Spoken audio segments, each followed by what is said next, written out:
아멘, 할렐루야. 이 시간 성령의 하나님, 권능이 하나님께서 여러분의 마스크를 확 여시고 마음속에 있는 기도, 마음속에 있는 노래, 마음껏 부르는 역사가 있기를 주의 이름으로 축복합니다. 축복합니다. 축복합니다. 아멘입니다. 자, 다 열고 힘껏 찬양하는, 그래 보니까 답답해요. 다 열고 찬양하고 기도하고 전도하고 증언하는 역사가 있기를 축원드립니다. 10월 마지막 주일은 세계 모든 개신교회가 종교개혁 기념주일로 지키게 됩니다. 그것은 지금부터 504년 전 1517년 10월 30일 독일의 한 수도였던 마틴 루터가 종교개혁을 시작했기 때문이에요. 이 마틴 루터는 당시 로마 캐톨릭의 그 교회의 모습을 보면서 참으로 안타까웠어요. 교회의 모습은 이런 것이 아닌데 교회가 참으로 변화되어야 되겠다. 로마 천주교회의 모순됨을 보면서 성경에 비추어서 조목조목 개선점을 기록합니다. 그게 95개 조항으로 기록돼서 비텐부르크 성의 교회 정문에다가 95개 조항을 붙임으로 종교개혁의 기치를 올린 거예요. 이 95개 조항을 요약하면 바로 종교개혁의 중심 원리 5가지. 오직 성경, 오직 믿음, 오직 예수, 오직 은혜, 오직 하나님께 영광. 5가지. 이건 종교개혁의 중심 원리뿐만 아니라 우리 신앙의 원리, 오늘 우리가 살아가는 삶의 중심 원리가 되어야 될 줄로 믿습니다. 이 시간 우리는 하나하나 살펴보면서 여러분 새롭게 하는 은혜가 있기를 축복합니다. 종교개혁의 첫째 원리는 솔라 스크립투라, 오직 성경입니다. 우리가 잘 아는 디모데후서 3장 16절에 보면 모든 성경은 하나님의 감동으로 된 것으로 교훈과 책망과 바르게 함과 의로 교육하게 유익하니 이는 하나님의 사람을 온전하게 하며 모든 선한 일을 행할 능력을 갖추게 하려 함이라.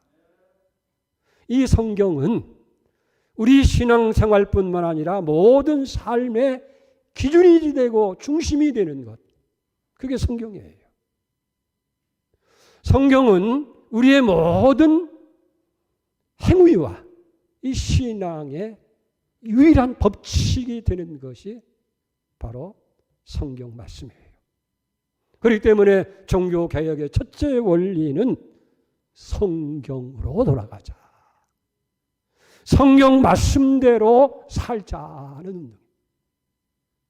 여러분, 당시 로마 천주교회는 이 성경 말씀에서 벗어난 것이 한참입니다.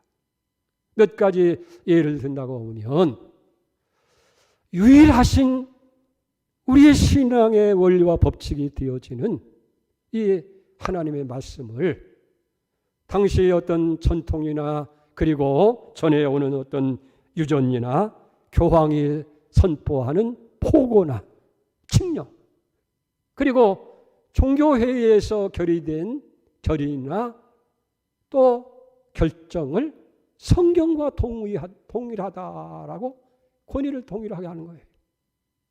여기서 파생된 문제가 뭐냐면 교황 무소리를 하는 거예요. 교황에는 오류가 없다는 거예요. 교황에는 죄가 없다는 거예요.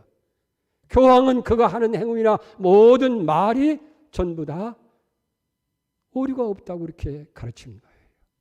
그러나 성경은 뭐라고 말씀합니까? 모든 사람이 다 죄를 범했다고. 의인은 없나니 한 사람도 없고 깨닫는 자도 없고 돌이켜서 하나님을 찾는 자도 없다라고 말씀합니다. 그렇기 때문에 아무리 교황이라 할지라도 그는 인간이에요. 그렇기 때문에 죄인이고 그는 죄인이기 때문에 오류가 있을 수밖에 없다는 거예요. 또 하나는 이 성경 외에 외경이라고 하는 것이 있는데 그 외경을 성경과 동등한 고의를 두는 거예요.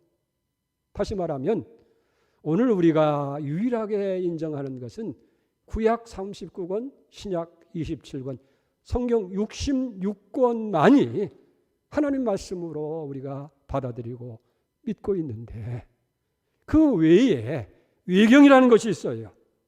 다시 말하면 도마서나 아키바서나 집회 바룩서와 같은 것들인데 이런 것들도 역시 다 성경과 동일한 권위를 가진다라고 그랬어요.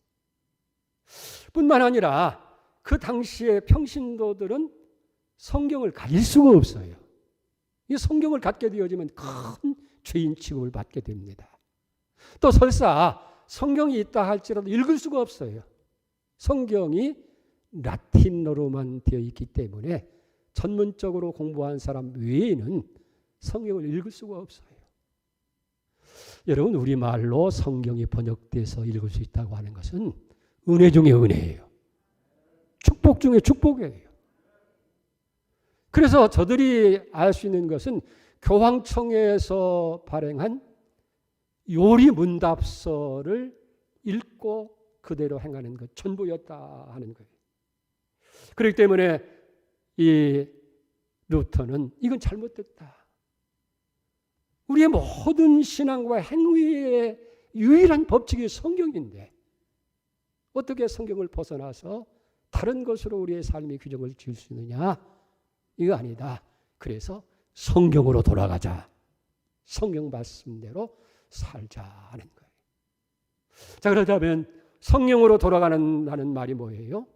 오직 이 66권 오늘 이 성경만이 하나님의 말씀으로 믿고 받아들이는 거예요. 여러분, 오늘 또 이 말씀을 의심하는 사람이 참 많아요. 왜? 여기 사람의 말도 있고 사탄의 말도 있고 또 짐승의 말도 있는데 어떻게 이게 성경이냐? 하나님이 하신 말씀이나 예수님이 하신 말씀이라면 그게 믿을 수가 있는데 어떻게 짐승의 말이 하나님 말씀이냐? 그래서 의심을 갖는 거예요. 그러나 이게 사람의 말이나 사탄의 말이나 설사 짐승의 말일지라도 하나님의 말씀을 설명하기 위해서 하나님의 사건을 이야기하기 위해서 주어진 거기 때문에 다 하나님의 말씀으로 받는다는 거예요. 그리고 성경이 사람에 의해서 쓰여졌지만은 그렇다고 해서 어떤 사람의 그의 생각이나 사상이나 그가 경험한 것을 기록한 것이 아니라 성령께서 감동한 거예요.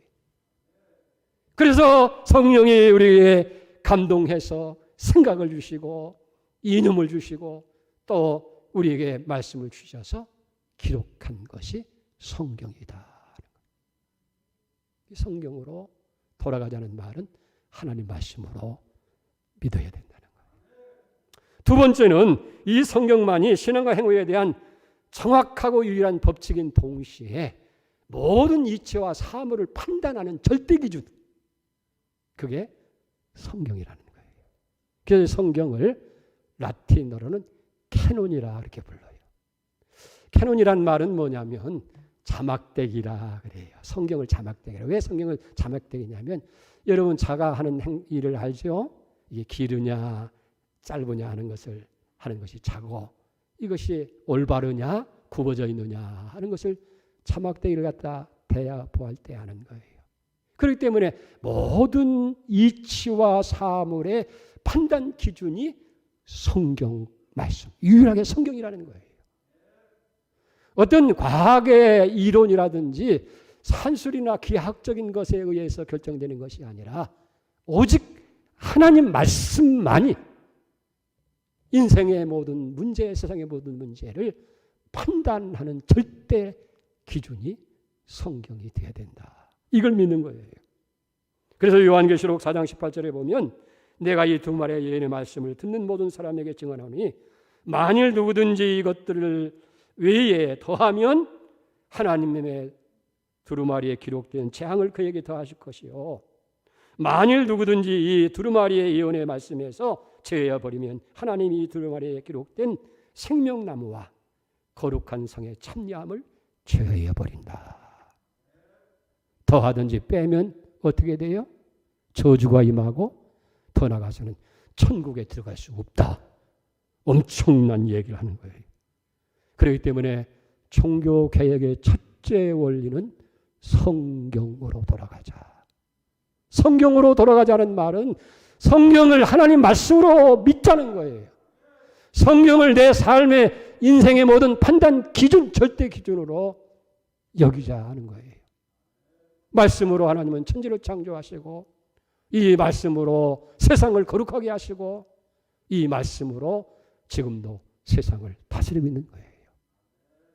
사랑하는 여러분, 이렇게 귀한 성경을 나는 과연 귀한 것으로 받아들이고 있는가?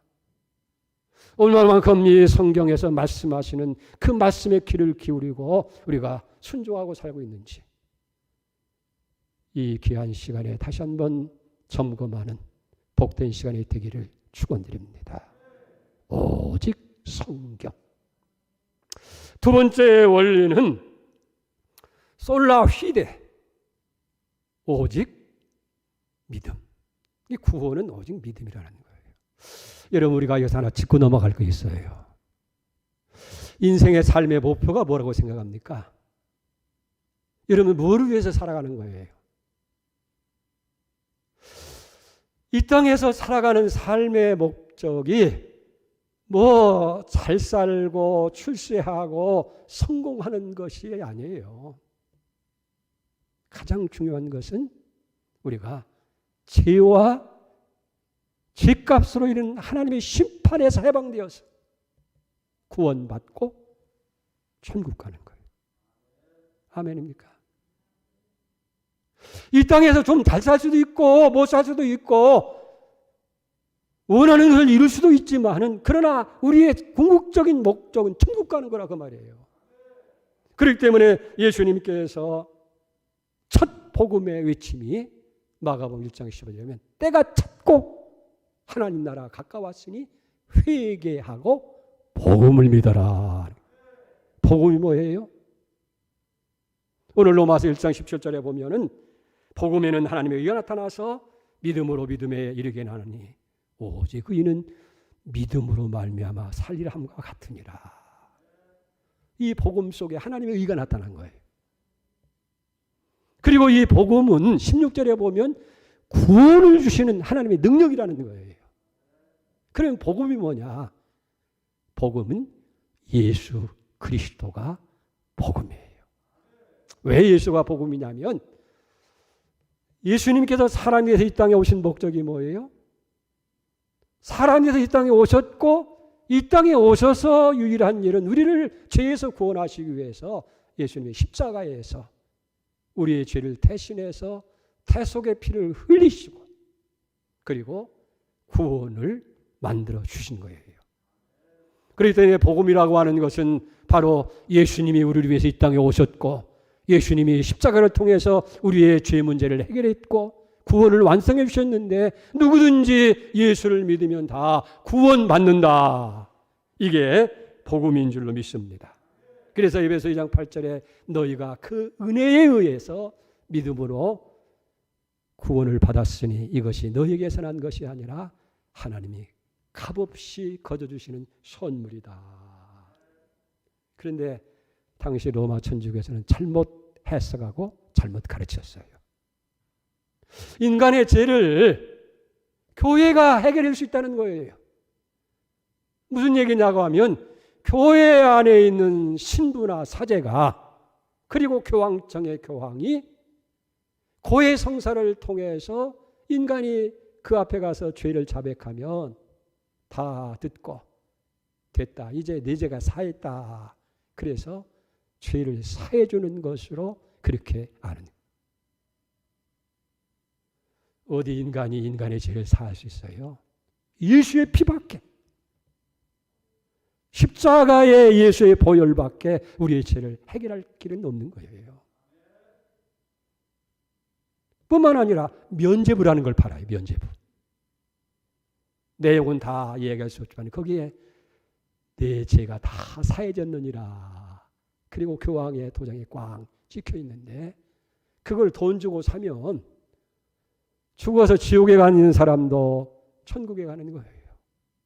아, 우리 아버지가 잘못 사고 우리 형제들이 잘못 살았으니까 틀림없이 지옥 갔을 거야. 그러니 면죄부를 사자. 면죄부를 돈 주고 사면 지옥에 가 있는 부모 형제가 천국으로 올라가는 거죠. 또 공덕 인연사상이라는 게 있어요. 구원을 받기 위해서는 행위로 인정을 받아야 되고 공로를 세워야 된다는 거예요. 그래서 내가 행위로 구원받기 위해서는 열이라고 하는 공덕이 필요한데 내가 참 선하게 살고 진실하게 살고 말씀대로 살아서 착한 일을 많이 해서 백이라고 하는 공덕을 쌓았다고 하면 내가 필요한 공덕을 제외하고 나머지를 다른 사람에게 줄 수도 있고 팔 수도 있어요. 그래서 여기서 나온 것이 뭐냐면 성자 숭배 사상이 나와요. 그래서 훌륭하게 사는 사도나 성자들이나 교부들의 그들을 잘 숭배하고 섬기면 또 그렇지 못하다면 돈을 주고 그 공덕을 사면 내 공덕이 채워져서 지옥 가지 않고 천국 갈 수 있다. 아마 루터도 처음에는 그걸 믿었던가 봐요. 그래서 할 수 있는 대로 나는 남의 것을 의지하지 않고 내가 공로를 세워서 내 행위의 공로에 의해서 하나님 앞에 구원을 얻어야 되겠다. 그래서 열심으로 선을 쌓고 고행하는 일에 힘써요. 자, 그만큼 했으면 구원의 확신도 있어야 할 것이고 믿음 생활에 기쁨도 있어야 할 텐데 아무런 변화가 없는 거예요. 그래서 내가 부족한가 보다. 바울은 루터는 결심을 하고 멀리 로마까지 찾아갑니다.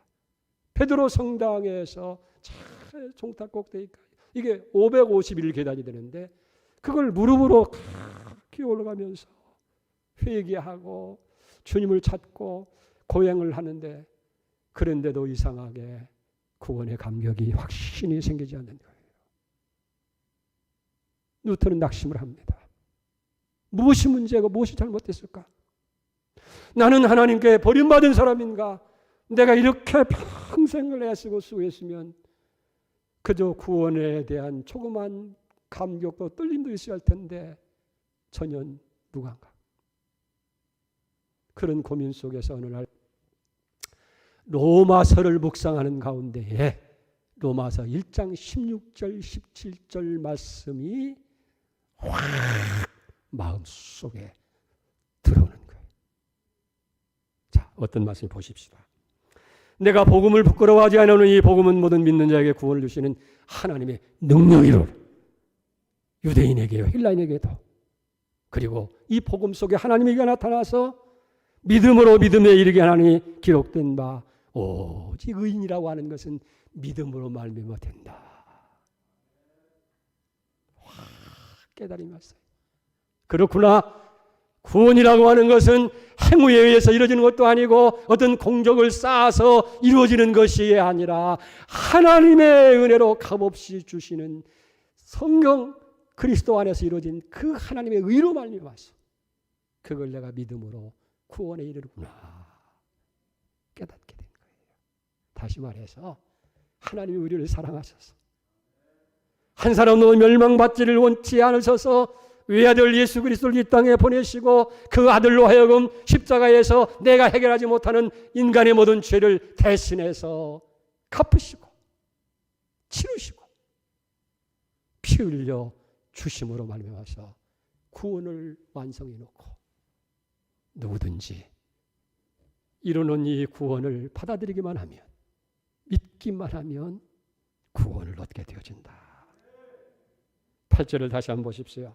너희는 그 은혜의 믿음으로 말미암아 구원을 받았으니 이것이 너희에게서 난 것이 아니요 하나님의 선물이다. 그래요.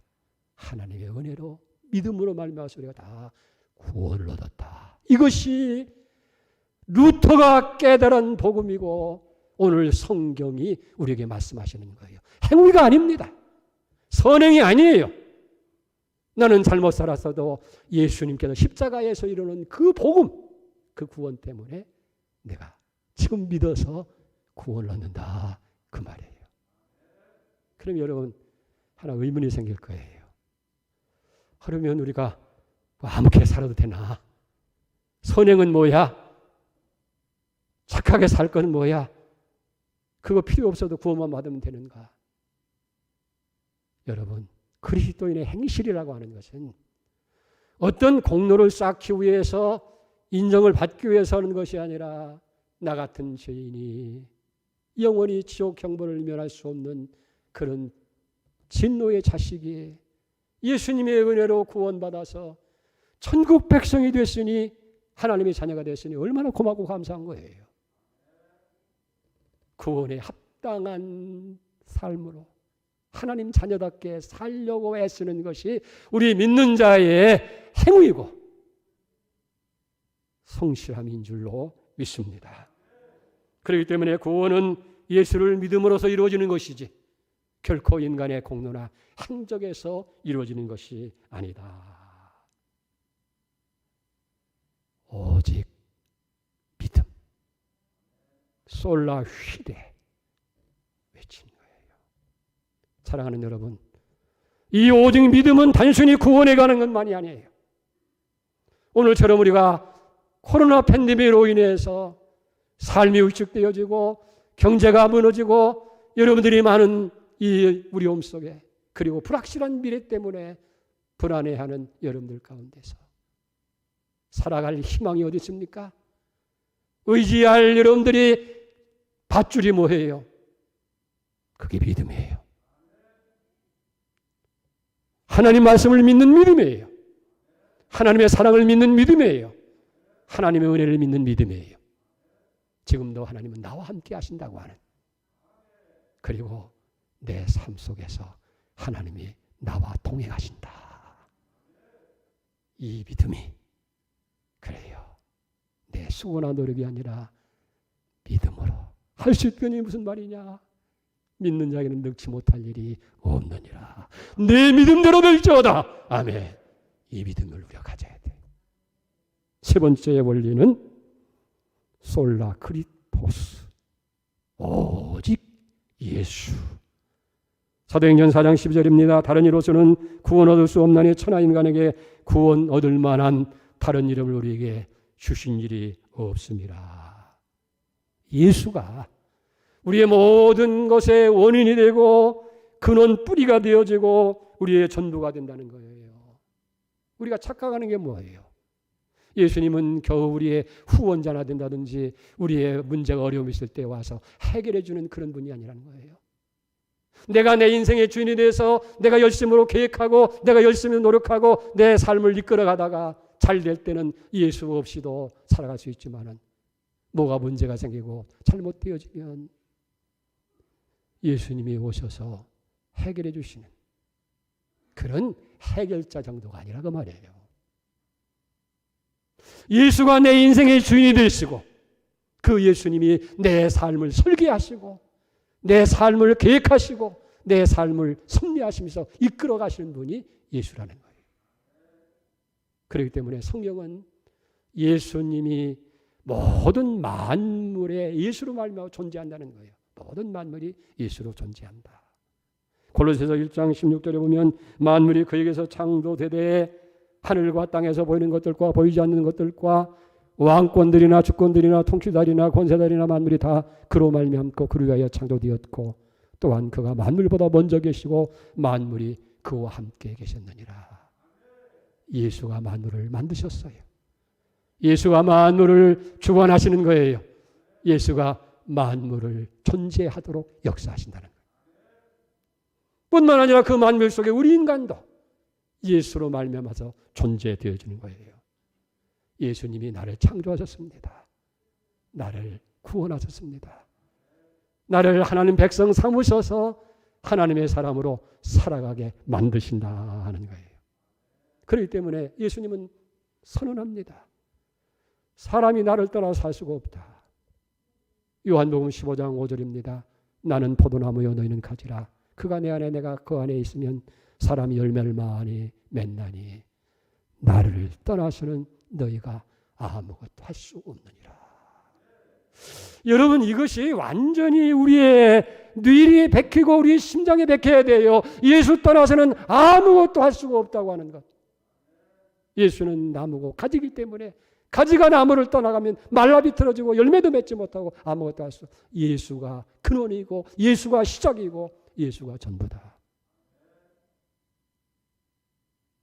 근데요, 보세요. 예수로 말미암아서 우리가 택함을 받습니다.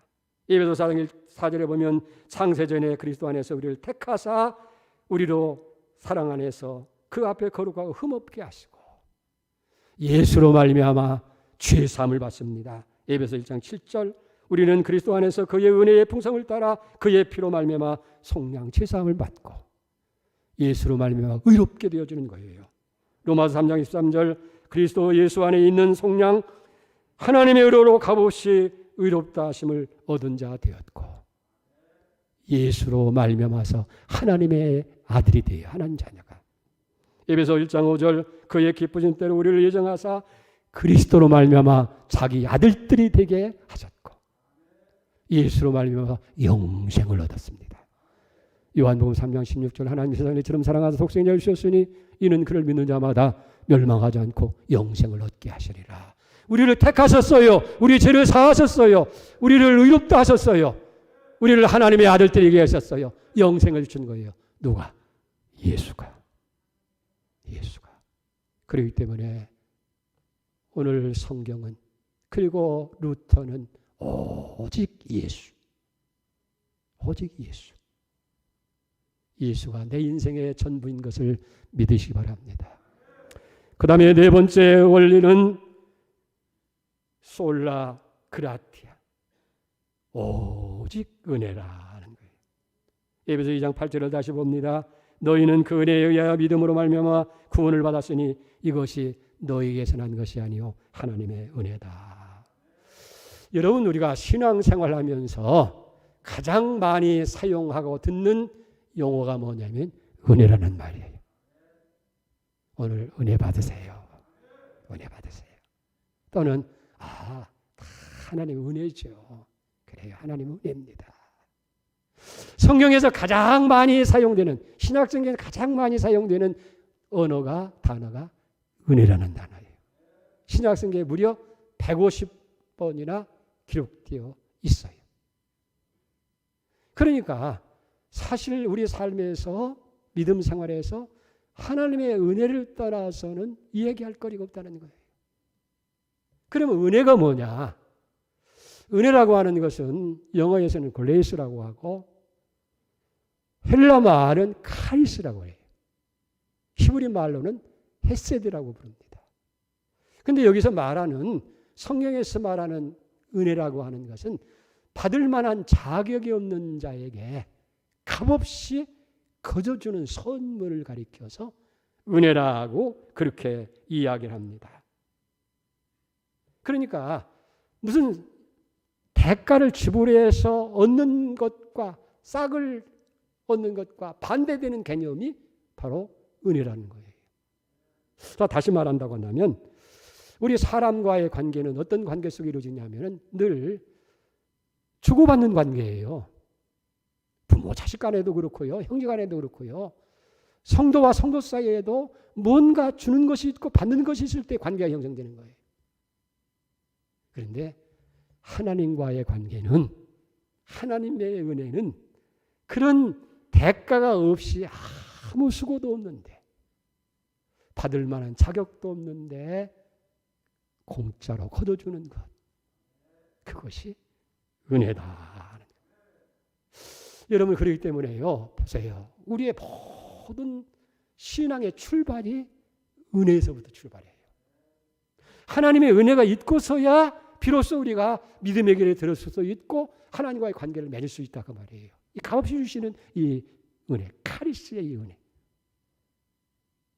오늘 에베소 2장 8절에도 너희가 그 은혜에 의해서 은혜에 의한다는 말은 뭐냐면 그 은혜가 원인이 되어서 그 말이에요. 구원도 하나님의 은혜가 있음으로 인해서 그 은혜로 말미암아서 구원이 성취되어진다는 거예요.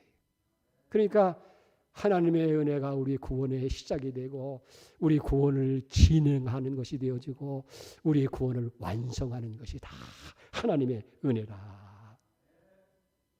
여러분, 바울은 이 하나님의 은혜를 가만히 받고 자기 인생을 다 살펴보니까 하나님의 은혜가 아닌 것이 없는 거예요. 그래서 고린도서 15장 10절에 그는 그렇게 고백합니다. 그러나 나의 나된 것은 하나님의 은혜로 된 것이니 내게 주신 그의 은혜가 헛되지 아니하여 내가 모든 사도보다 더 많이 수고했으나 내가 한 것이 아니요 오직 나와 함께 하신 하나님의 은혜다. 내가 수고한 것까지도 내게 무슨 열정이 있어서 수고한 것도 아니고 내게 그런 여건이 만들어져서 수고한 것도 아니라 하나님의 은혜가 그런 열심을 갖게 하시고 하나님의 은혜가 그런 여건을 내게 조성해 주시고 하나님의 은혜가 예수 안에서 살아가도록 해서 오늘 나의 나된 것이 하나님의 은혜입니다. 이게 늘 우리의 고백이 되어야 돼요. 여기에 무슨 자랑이 있겠어요? 여기에 무슨 공적이 있겠어요? 여기에 무슨 교만이 있겠어요? 그저 감사가 있을 뿐이고 하나님께 영광을 돌리는 것 뿐이지 않겠어요? 사도 베드로는 베드로전서 5장 10절에 모든 은혜의 하나님 곧 그리스도 안에서 너희를 부르사 자기 영원한 영광에 들어가신 이가 잠깐 고난당한 너희를 친히 온전하게 하시고 굳건하게 하시고 강하게 하시고 터를 견고케 하셨다. 모든 은혜의 하나님 우리를 부르셨습니다. 그리고 하나님의 영광에 들어가게 하셨습니다. 그리고 이 땅에서 여러 가지로 인해서 고난당하는 우리에게 온전케 만들어주시고 흔들리지 않도록 견고하게 하시고 승리할 수 있도록 강하게 하시고 오늘같이 힘들고 이런 세대 속에서도 터가 흔들리지 않도록 우리의 삶을 터전을 굳게 세워주시는 그게 하나님의 은혜라 하는 거예요. 이렇게 택하시고 부르신 구원의 은혜 지켜주시고 보호해 주시는 그 놀라운 은혜 그리고 도와주시고 축복해 주시는 은혜 이게 다 하나님의 은혜다. 사랑하는 여러분 오직 은혜 내가 얼만큼 수고하고 내가 얼만큼 노력해서 무언가 성취하는 것이 아니라 하나님의 은혜로만 되어주는구나. 그래서 우리가 구할 것은 오직 하나님의 은혜뿐이라는 거예요. 이 은혜가 이미 여러분에 임했습니다. 이 은혜가 여러분의 삶에 넘치기를 주의 이름으로 축복합니다. 마지막 종교개혁의 원리 5번째는 솔라데오 글로리아 오직 하나님께 영광. 하나님께 영광을 돌리는 것이 인생의 목표가 된다고 말이에요. 왜 그러십니까? 로마서 11장 36절에 보면 이는 만물이 주에서 나오고 주로 말미암고 주에게로 돌아갑니다. 그에게 영광이 세세토록 있을지어다. 분명하게 할 것이 있어요. 여러분이 인정하든 인정하지 않든 분명한 목적은 뭐냐면 하나님이 우리를 만드신 목적은 하나님의 영광을 위해서 우리를 만드셨다 하는 거예요. 이걸 성경이 분명하게 우리에게 가르쳐요.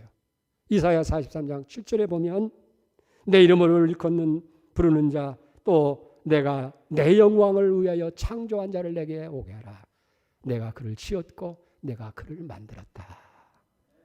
인간을 만든 목적이 성경은 분명하게 하나님의 영광을 위해서 만들었다는 거예요.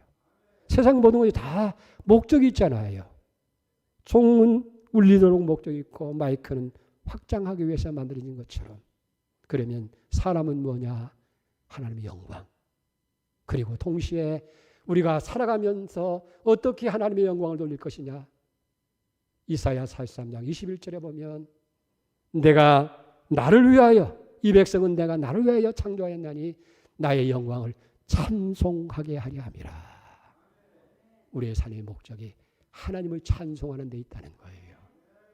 그럴 때 하나님이 영광을 받으시는 거예요. 근데 오늘 세상은 어떻게 됐어요? 사람을 위한 세상이 됐어요. 사람이 주인공이 됐어요. 사람의 명예와 영광을 위해서 살아가는 그런 세상이 되고 마는 거예요. 그러다 보니까 여기에 혼돈이 온 거예요. 여기에 무서운 죄악이 임하게 되어지고 하나님의 저주와 심판이 주어질 수밖에 없다는 거예요. 하나님의 영광을 위해서, 하나님의 영광을 찬양하기 위해서 살아가야 할 인간들이 자신의 영광을 구하게 되어지고 자신의 영광을 위해 살아가게 되니까 질서가 깨지고 혼돈이 오게 되고 죄악이 관영하게 되어지고 거기에 하나님의 무서운 심판, 코로나 팬데믹과 같은 재앙이 우리에게 임할 수밖에 없었다는 거예요. 사랑하는 여러분, 오늘 내 인생의 초점을 어디에 두고 여러분 살아갑니까? 아직도 내 자신이에요. 예수 믿는 목적이 내게 있는 거예요? 아니면 하나님께 있습니까? 적어도 우리의 삶의 목적과 관심은 무엇이 하나님을 기쁘시게 할 것인가 하는 것. 성경은 이렇게 얘기해요. 로마서 12장에 보면 너희는 이 세대를 본받지 마라. 사람이 주인이 되고 인간의 영광을 추구하는 세상 시스템, 세상의 모든 가치관 그걸 본받지 말고 마음으로부터 심령으로부터 변화를 받아서 하나님께서 선하시고 온전하게 여기시고 기뻐하시는 뜻이 무엇인지 분별하도록 해라. 이렇게 살아가는 것이 바로 신앙인의 삶이고 하나님 영광을 위한 삶이 되어진다는 거예요. 여러분, 사람들을 물어보면 그런 질문을 해요. 왜 삽니까? 삶의 목적이 뭡니까? 그러면 뭐 먹기 위해서 산다든지 나는 목표가 있어서 이걸 이루기 위해서 성취감을 갖고 산다. 다 이 얘기를 해요. 종합해보면 한마디예요. 행복을 위해 산다네. 행복을 위해서. 내가 행복하면 그걸로 만족하네요. 그러니까 내가 좋으면 다 좋은 거예요. 모든 사람들이 다 이 생각이 보편화되어져서 개인의 행복을 추구하는 것이 마치 절대 진리가 되고 불변의 목표처럼 되어버렸어요. 그래서 정부의 정책도 살아가는 사람들의 가치관도 인생관도 다 개인의 행복에 초점을 맞추는데 더 문제는 뭡니까? 우리 그리스도인들이 그런 일에 대해서 전혀 반감을 느끼지 못한다는 거예요. 그저 그렇게 맞아 그것도 옳은 얘기야 라고 생각을 하며 산다는 거예요. 그러나 성경은 아닙니다. 사람의 목적은 하나님의 영광을 위해서 지은 바대로 우리가 살아간 것은 무엇이 하나님을 기쁘시게 하는 것인지 그리고 그 하나님의 사랑과 은혜들을 감사하며 찬송하는 데 인생의 목적이 있습니다. 솔라데오 글로리아 오직 하나님께 영광. 사랑하는 여러분, 오늘 말씀을 마치려고 합니다. 이 종교개혁 기념주일에 우리는 루터가 주장한 개혁 중심 5가지 교리를 생각해 봤어요. 오직 성경, 오직 믿음, 오직 예수, 오직 은혜, 오직 하나님께 영광. 그러면 나는 어떠냐? 여러분, 여기서 반하는 것이 있다면 우리는 가차없이 부단히 제거해 나가고 그게 개혁이에요. 하나님 말씀만이 내 신앙과 행위의 유일한 법칙이 되고 모든 가치의 판단을 삼자. 오직 믿음으로. 오직 믿음으로. 그리고 인생의 전부는 예수. 살아도 예수. 죽어도 예수. 사나 죽으나 예수. 그리고 하나님의 은혜. 은혜를 구하고 은혜를 누리고 은혜 안에 살아가고 그리고 우리의 삶의 궁극적인 목적이 하나님의 영광을 위해서 살아가는 은혜가 임하기를 축원드립니다. 하나님 아버지, 믿음의 선진들을 통해서 개혁을 갖게 하신 것을 감사합니다. 오늘 기념주일을 맞이하면서 우리 자신을 다시 돌아보면서 신앙의 본질, 믿음의 본질로 돌아가게 하시옵소서. 오직 성경, 오직 믿음, 오직 예수, 오직 은혜, 오직 하나님의 영광만을 축복하는 저들 되게 해 주시옵소서. 예수님의 이름으로 기도 올렸습니다. 아멘.